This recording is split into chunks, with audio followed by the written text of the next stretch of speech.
Podcast de l'article de Souad Mekawi publié sur l'odj.ma. L'auteur a intitulé son article « Alger, dernier joker de Macron ». Elle commence son article ainsi. Qu'on se le dise sans équivoque, le Maroc, devenu une puissance régionale, dérange. Sa diplomatie de plus en plus offensive exige la transparence, la clarté et surtout un traitement d'égal à égal. Ceci ne plaît pas, bien entendu, à l'ancienne puissance coloniale qu'est la France. Pourtant, en août de l'année dernière, le Quai d'Orsay déclarait que le Maroc est un grand pays ami de la France avec lequel elle entretient un partenariat exceptionnel. Mais en politique, l'évidence même est qu'il n'y a pas d'amis, il n'y a que des intérêts qui régissent les liens et les relations.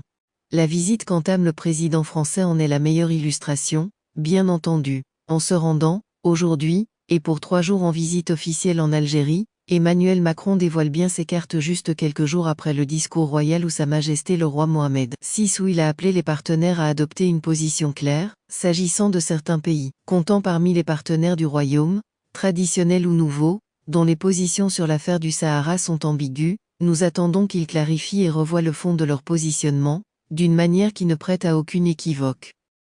L'auteur poursuit son article ainsi.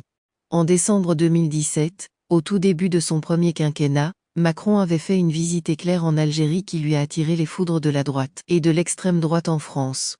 À ce moment-là, les relations entre les deux pays s'annonçaient plutôt bien. Le jeune président novice avait beaucoup parlé de la guerre d'Algérie et qualifié la colonisation française de crime contre l'humanité, reconnaissant au nom de l'État les crimes de l'armée française à Alger, laissant croire à une éventuelle repentance.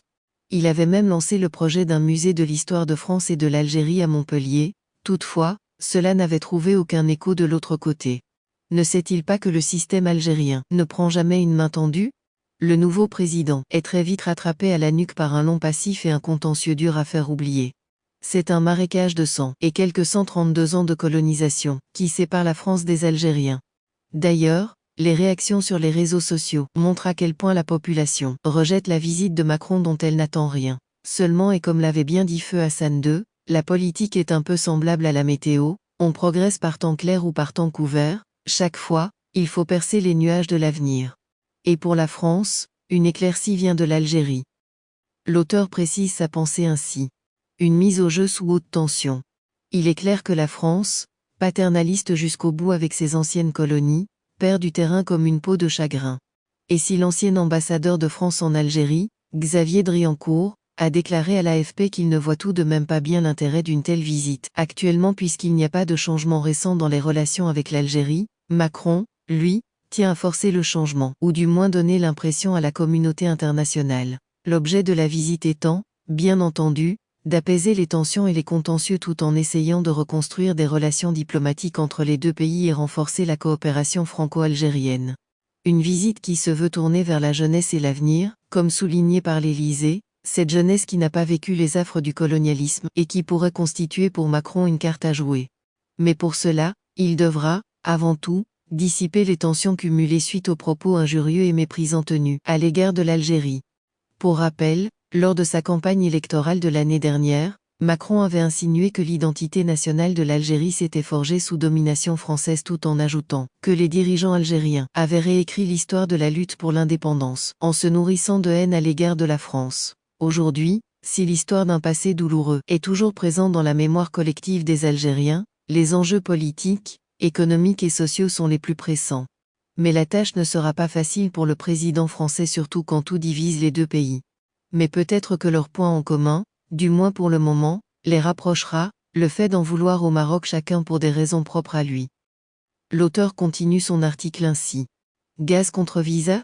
La météo annonce un hiver dur pour Macron, qui ne peut se réchauffer qu'au creux d'un pays, dont il avait pourtant dénoncé un système politico-militaire, qui surfe sur la rente mémorielle, autour de la guerre d'indépendance.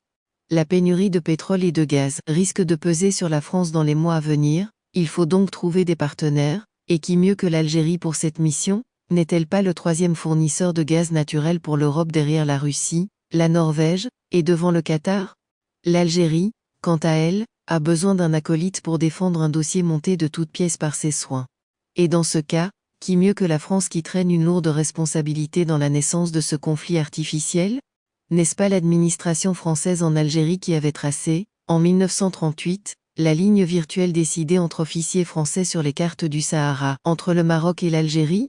En somme, cette visite d'Emmanuel Macron saura-t-elle répondre aux attentes des Algériens, qui exigent de réparer les torts pour atténuer le poids du passé colonial? En attendant les excuses qu'exigent les Algériens de la part du président français, et qui ne risquent certainement pas d'avoir lieu compte tenu des réactions que pourrait avoir la société française, celui-ci compte s'adresser aux jeunes à qui il demande d'oublier le passé et de se tourner vers l'avenir. Espérons juste qu'il ne va pas leur sortir la fameuse phrase de De Gaulle, « Je vous ai compris ». L'auteur conclut son article ainsi. De toute manière, au moment où la diplomatie marocaine multiplie ses partenaires, la France et l'Algérie ont intérêt à trouver un terrain d'entente et des arrangements sur la question mémorielle, qui empoisonne leurs relations pour réussir le troc du gaz contre les visas et l'appui du dossier du Sahara. Quant à nous, nous devons avoir à l'esprit les propos de feu le roi Hassan II, « Si tu vois ton ami avec ton ennemi, sache que les deux sont tes ennemis, l'un secrètement et l'autre publiquement. » Rédigé par Souad Mekawi et lu par l'intelligence artificielle de l'ODJ Media. N'oubliez pas de télécharger notre application l'ODJ mobile sur Android et iOS et de vous abonner à notre chaîne YouTube l'ODJ TV si vous souhaitez être au courant des dernières actualités, podcasts et émissions télévisées.